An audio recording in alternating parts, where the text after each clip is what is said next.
Mi nombre es Jesús Gallarre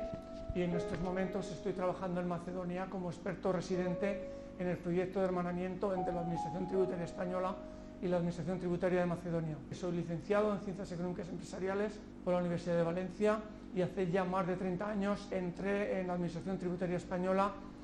donde he trabajado en diversos sectores. Este proyecto está enfocado principalmente en la mejora de la asistencia al contribuyente efectuada por la Administración Tributaria de Macedonia. España tiene una gran experiencia, llevamos ya muchos años en el que todo se produce de una manera electrónica, prácticamente no hay uso de papel en la Administración Tributaria Española y tenemos un call center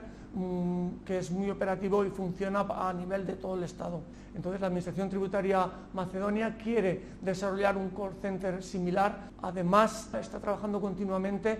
en la mejora de los sistemas informáticos a través de la página web, declaraciones de impuestos a través de la vía electrónica y esperemos que este proyecto contribuya en ese proceso de mejora.